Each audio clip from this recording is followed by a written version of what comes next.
Me llamo Sofía Morales, o así me llamaba antes de que mi nombre se convirtiera en un expediente clasificado del gobierno de los Estados Unidos, sellado con más cerrojos que el Tesoro Nacional. Para ellos, para la oficina, yo era la muñeca. Tengo 19 años. Entré en esto a los 13. 6 años que se sienten como una vida entera o como varias vidas robadas. Hoy no les hablo desde una celda de máxima seguridad. No soy tan importante para merecer tanto concreto. O quizá lo soy demasiado como para que me dejen cerca de otros. Les hablo desde el silencio aplastante de una casa sin nombre, en un pueblo sin nombre, en algún lugar de este país donde todos los árboles se parecen y el sol pega diferente, como si fuera de plástico. Estoy en el programa de protección de testigos. Una jaula más bonita, con televisión por cable y un refrigerador siempre lleno, pero una jaula al fin. He decidido romper el único pacto que me mantiene viva, el pacto del silencio, por una sola razón. Porque todo lo que creen saber, todo lo que ven en las narcoseries con música de banda y mujeres de silicona, es una puta mentira. Creen que los chavales como yo entramos por los coches de lujo, las cadenas de oro, el poder de tener una pistola en la cintura. Es mentira. A veces ni siquiera es por el dinero. Es por algo mucho más simple y terrible. Es por lealtad. Una lealtad torcida, envenenada, que te exigen como prueba de admisión. Y el precio de esa lealtad es más alto que cualquier cosa que puedan imaginar. Hoy voy a contarles cómo me hicieron elegir, cómo me pusieron a mis 2 mejores amigos, a mis hermanos del alma, Mateo y Diego, de rodillas frente a mí, con la cara hinchada y los ojos llenos de un terror que se me metió bajo la piel para siempre. Y cómo un hombre con traje y manos limpias, un hombre que jamás ha disparado un arma, me puso una pistola en la mano y me preguntó, con una calma que todavía me quema los oídos en la mitad de la noche: ¿cuál de los dos vive, muñeca? Elige. Demuéstranos a quién le eres leal. Y yo elegí. Esa es la verdad que nadie cuenta. Que no te piden que mates a un enemigo al que odias. Te piden que mates una parte de tu propia alma, que arranques un pedazo de tu corazón con tus propias manos, solo para demostrar que les perteneces por completo. Seguro se preguntan, como una niña que coleccionaba estampitas de unicornios y soñaba con ser veterinaria, acaba en una situación así. No hay un día en que no me lo pregunte yo misma, mirando el techo impecablemente blanco de este cuarto que huele a limpio, a una vida que no es la mía. No fue una decisión, no fue un solo momento. Fue como caer por una pendiente resbaladiza en la oscuridad. No te das cuenta de la velocidad hasta que ya es imposible detenerse. Todo empezó, como casi siempre en mi barrio, con la enfermedad. Mi mamá, cáncer de páncreas. Una palabra que suena como una sentencia de muerte cuando eres pobre y tu único seguro médico es rezarle a la Virgencita de Guadalupe. Vivíamos en una colonia en las afueras de la ciudad, de esas que no salen en los mapas turísticos, donde el pavimento es un lujo y el agua llega 2 veces por semana si tienes suerte. Mi papá se había largado años atrás con una mujer más joven, dejándonos con una foto borrosa y una pila de deudas. Mi jefa, mi guerrera, se partía el lomo limpiando casas de gente rica para que a mí no me faltara el uniforme de la secundaria. Pero el tratamiento, las quimioterapias, los medicamentos para el dolor, eso era otro universo.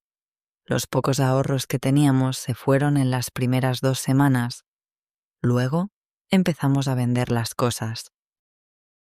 Primero el pequeño televisor, luego la licuadora, su anillo de casada, la cadenita de oro de mi bautizo.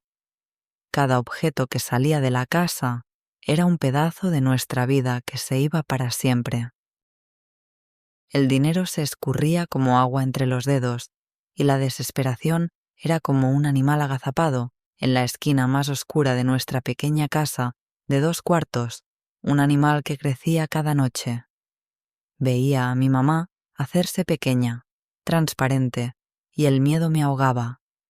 Ahí fue cuando apareció el pollo.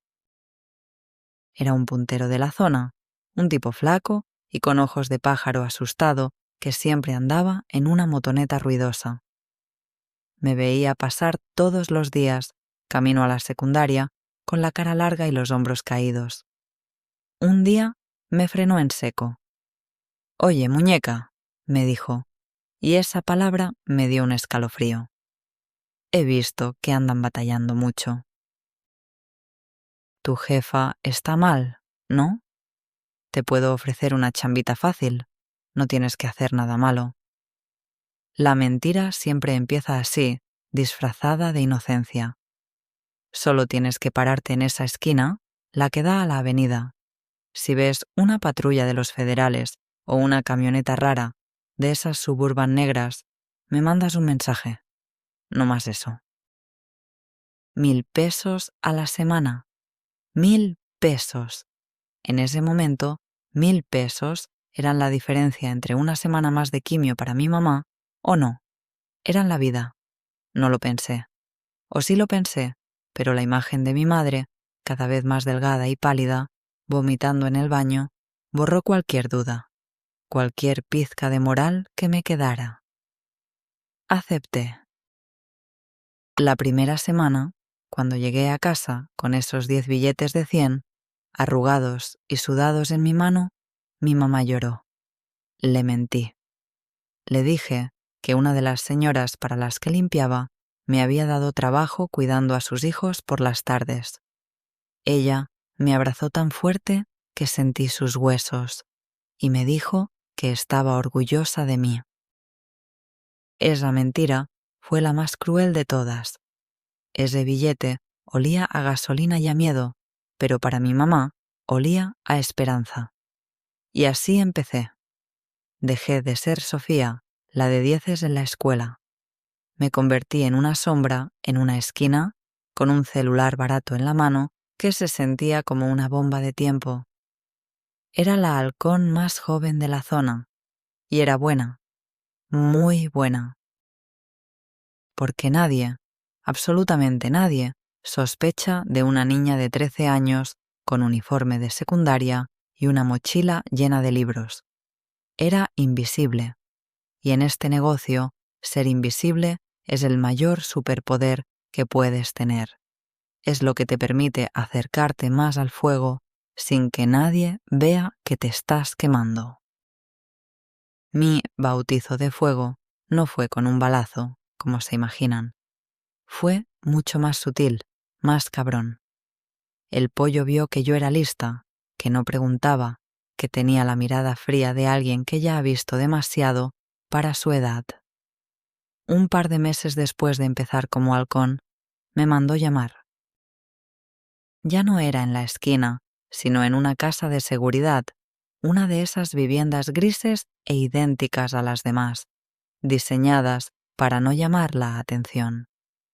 Dentro, el aire estaba cargado de humo de cigarro y de una tensión que se podía cortar con un cuchillo. Estaba el pollo, nervioso como siempre, y otro tipo, uno al que solo conocían como el licenciado. No se parecía en nada a los narcos de las series. Vestía un traje bien cortado, sin joyas ostentosas, y hablaba con una voz suave, educada, como de locutor de radio. Me miró de arriba abajo, no con deseo, sino como un ingeniero mira una pieza de maquinaria, evaluando su utilidad. «Sofía», dijo, y el que usara mi nombre real me heló la sangre. Hemos visto que eres eficiente, disciplinada. Queremos darte una tarea más importante. Me extendió una mochila rosa con un estampado de gatitos, casi de juguete. Era una burla, un disfraz perfecto. Vas a llevar esto a un café en el centro, el Café de los Espejos. Te sentarás en una mesa junto a la ventana. Un hombre se acercará y te pedirá la hora. Tú le darás la mochila y te irás. No hables con él. No lo mires a los ojos. ¿Entendido? La mochila pesaba. No mucho, pero tenía un peso denso, metálico, antinatural. Mi instinto me gritaba que corriera, que dijera que no, pero la voz del licenciado era hipnótica, una orden disfrazada de petición. Acepté. Me dieron dinero para el taxi. El viaje al centro fue el más largo de mi vida. Sentada en el asiento trasero, abrazando la mochila de gatitos, cada tope, cada sirena a lo lejos, me hacía saltar el corazón. Creía que llevaba dinero, o quizá droga. Algo ilegal, pero manejable. El café era de esos lugares caros, llenos de gente bien vestida que hablaba en voz baja. Me sentí fuera de lugar, una impostora con mi uniforme escolar. Me senté y pedí un refresco que apenas podía pagar. A los 5 minutos exactos, un hombre corpulento, con bigote y una cicatriz en la ceja, se paró junto a mi mesa. «Disculpe, señorita, ¿qué hora tiene?» Mi voz apenas salió, un susurro. «Las 4:10». Él sonrió, una sonrisa que no le llegó a los ojos, tomó la mochila y se fue. Salí de ahí temblando, caminando rápido, sin mirar atrás. Esa noche no pude dormir. Al día siguiente, en el noticiero matutino que veía mi mamá, apareció la noticia. La foto del fiscal anticorrupción del Estado estaba en la pantalla.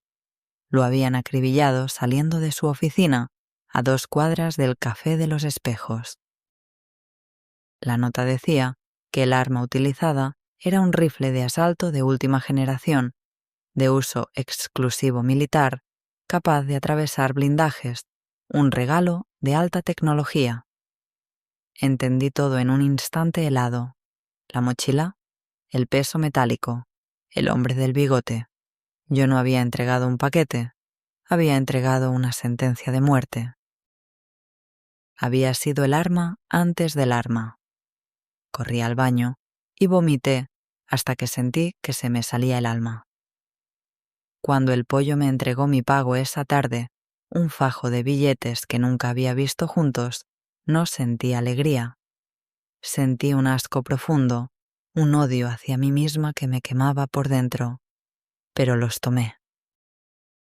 Porque la quimio de mi mamá no se pagaba con lágrimas ni con arrepentimiento.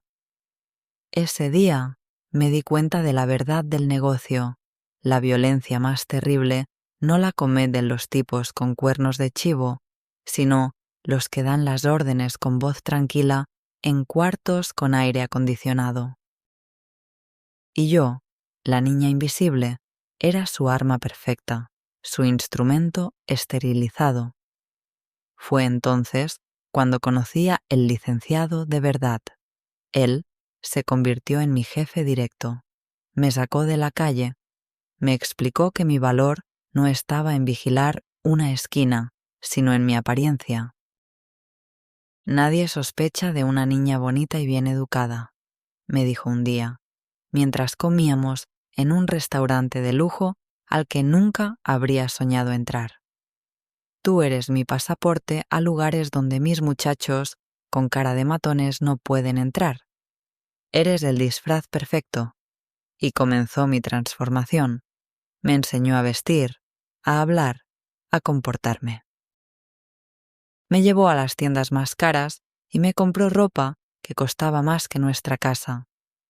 Me enseñó a usar los cubiertos, a distinguir un buen vino, a mantener la mirada y sonreír aunque por dentro estuviera muerta de miedo.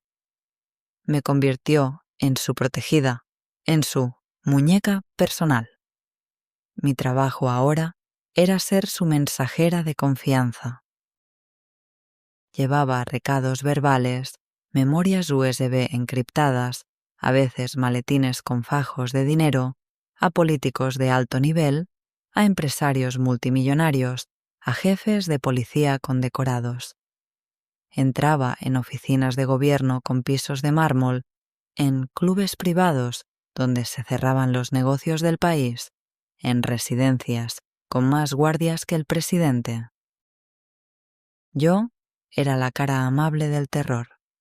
Me sentaba con hombres poderosos que en la televisión hablaban de combatir al crimen con mano dura y en voz baja, mientras tomábamos un café, les daba las instrucciones del licenciado.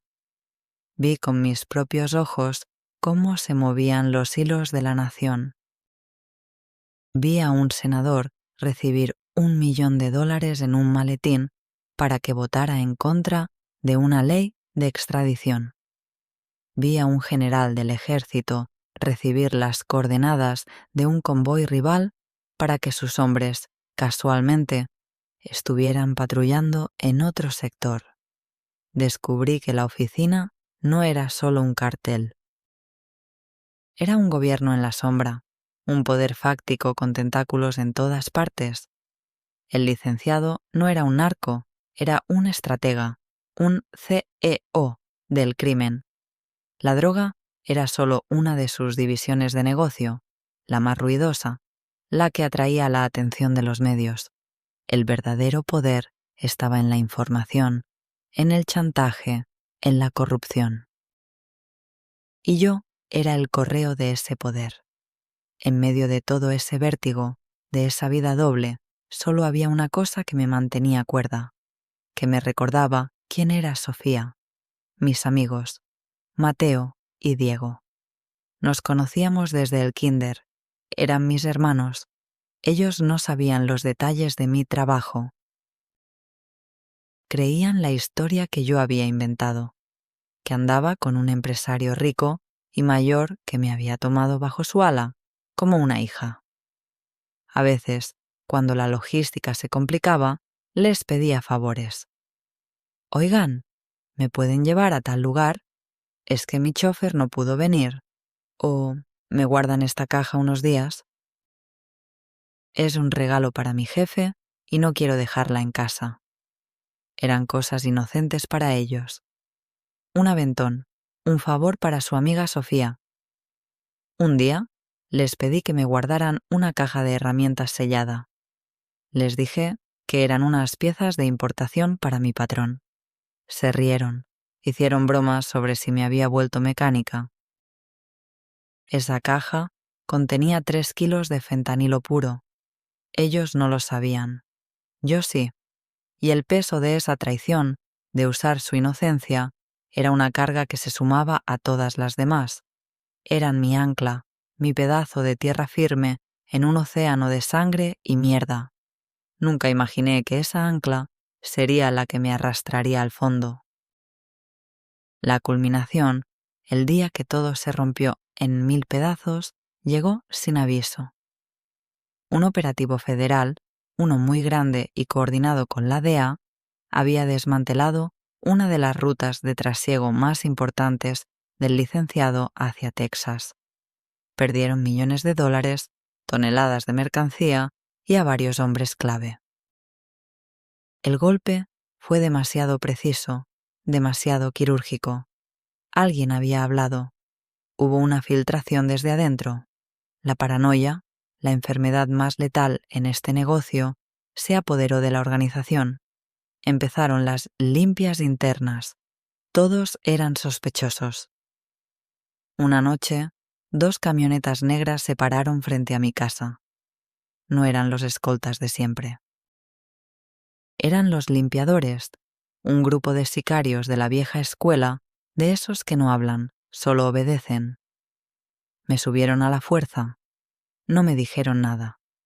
El miedo era un hielo que me recorría la espalda. Me llevaron a una bodega abandonada en la zona industrial. El olor a óxido, a humedad y a miedo rancio me golpeó la cara. Y ahí, en el centro de la bodega, bajo un foco solitario que parpadeaba, estaba el licenciado. No vestía su traje habitual, sino ropa oscura, práctica. Y a sus pies, de rodillas, amarrados con cinchos de plástico y golpeados, estaban Mateo y Diego. El aire se me fue de los pulmones. Fue como si me hubieran dado un puñetazo en el estómago que me partía en dos. Quise gritar, correr, pero mis pies estaban clavados al suelo de concreto. «Muñeca», dijo el licenciado, con esa calma asesina que lo caracterizaba, una calma que era más aterradora que cualquier grito. «Tenemos un problema. Hay una rata entre nosotros». Y la información que se filtró solo la conocía un círculo muy pequeño de personas. Tú eras una de ellas. Me miró fijamente, sus ojos como dos pedazos de hielo. Y sabemos que a veces, para tus encargos, te ayudaban tus amiguitos. Un aventón por aquí, un paquete guardado por allá. Cosas sin importancia, ¿verdad? Su voz era seda y veneno. Se acercó a mí y me puso una pistola en la mano. Una escuadra, pesada, fría como la muerte. Tú los conoces mejor que nadie, Sofía. Tú sabes quién es el débil, quién pudo haberse asustado y haber hablado con la gente equivocada para salvar su pellejo. Esto no es un castigo, es una prueba de lealtad. Queremos saber de qué lado estás, así que elige. ¿Cuál de los dos vive? El mundo se detuvo. El parpadeo del foco era el único sonido, un latido irregular en medio de un silencio sepulcral. Miré a mis amigos. Diego lloraba en silencio, el terror puro en sus ojos, suplicándome con la mirada. Mateo me miraba fijamente, con el labio partido y un ojo morado, pero con una extraña calma en medio de su pánico. «Haz lo que tengas que hacer, Sophie», susurró, y su voz se quebró. «No es tu culpa». Las palabras de Mateo me rompieron más que cualquier golpe. El licenciado esperaba, sus ojos no parpadeaban. No me estaba pidiendo que matara a un soplón. Me estaba pidiendo que me destruyera a mí misma, que cortara mi último lazo con mi humanidad para pertenecerle por completo. Mis manos temblaban, la pistola pesaba 1 tonelada. ¿Cómo eliges entre tus dos mitades? Era una decisión imposible. Mi cerebro, en modo de supervivencia, buscaba una salida lógica. Si no elegía, los matarían a los dos y luego a mí. Si elegía, uno viviría. O eso me decía a mí misma, buscando una lógica en la locura. ¿Quién era más débil? Diego siempre había sido más miedoso, más hablador. Mateo, más callado, más valiente. En la lógica retorcida de ese mundo, el miedo era sinónimo de traición. Levanté el arma. No podía mirar a Diego a los ojos. Apunté al suelo, entre los dos. Mi mente gritaba. Era un ruido blanco, ensordecedor. «Elige, muñeca». «Ahora», ordenó el licenciado. Cerré los ojos, y en la oscuridad la cara de mi madre apareció, enferma, débil. Y entendí que yo también moriría ahí si no obedecía. Giré la cabeza, apenas 1 milímetro, en dirección a Diego. Fue un movimiento casi imperceptible, un espasmo de traición, pero el licenciado lo vio. Sonrió, no una sonrisa de alegría, sino de triunfo, de posesión. «Entendido», dijo. Antes de que pudiera procesarlo, uno de sus hombres se acercó a Diego por detrás. El sonido del disparo retumbó en la bodega, un trueno que partió el universo en dos. No grité, no lloré. Solo sentí un vacío inmenso, un agujero negro que se abría en mi pecho y se tragaba todo lo que quedaba de Sofía Morales. El licenciado me quitó el arma de la mano.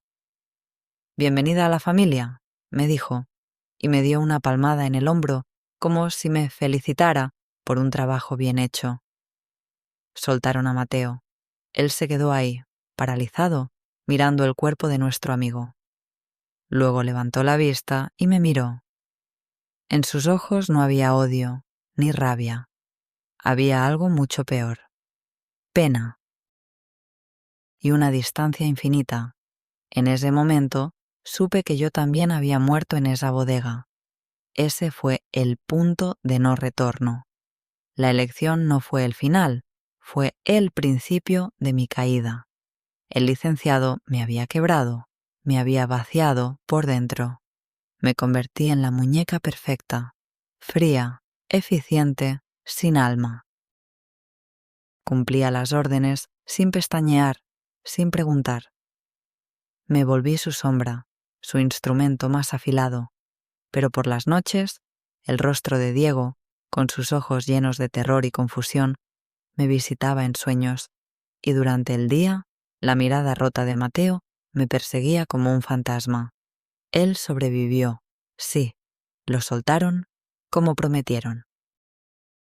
Pero nunca más me volvió a hablar. A veces lo veía a lo lejos, en la calle de nuestra vieja colonia. Nuestros ojos se cruzaban por un segundo y él simplemente se daba la vuelta, como si yo fuera una aparición, algo que no merecía ser visto. Era mi recordatorio andante de lo que había hecho. Era mi infierno personal en la tierra. El dinero seguía llegando. El tratamiento de mi mamá funcionaba, estaba mejorando. Tenía todo lo que el dinero podía comprar, una casa mejor, seguridad, pero estaba completamente sola.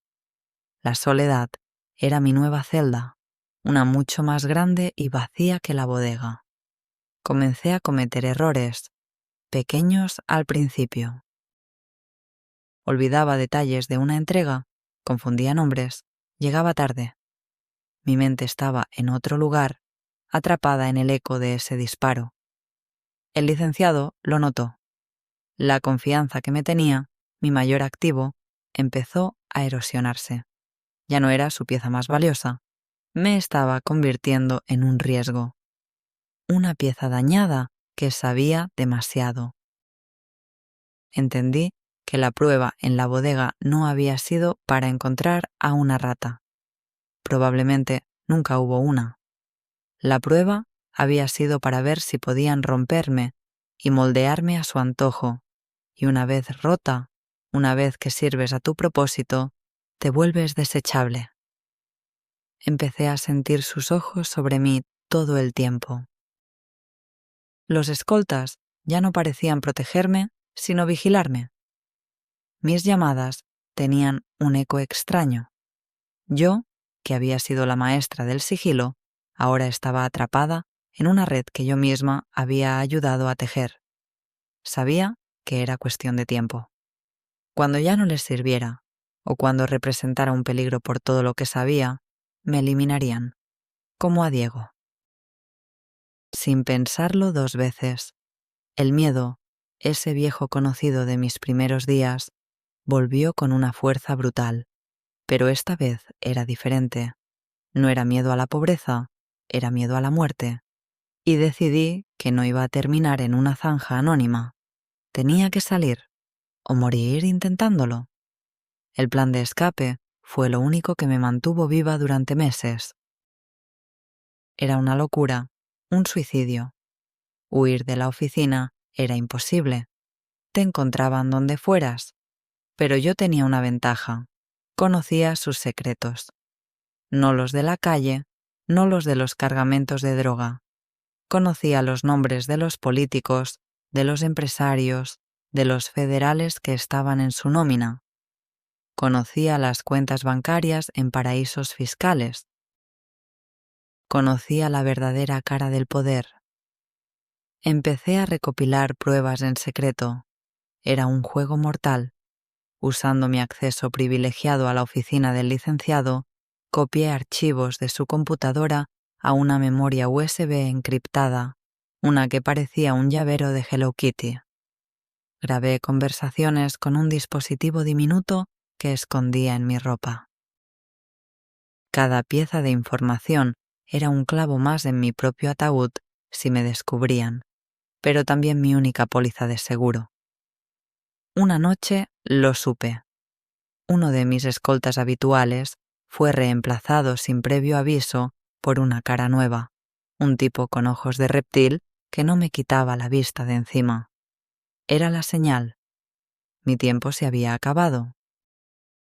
Esa misma noche tomé la memoria USB, un fajo de dinero que había estado escondiendo, y salí de casa diciendo que iba a ver a mi madre al hospital.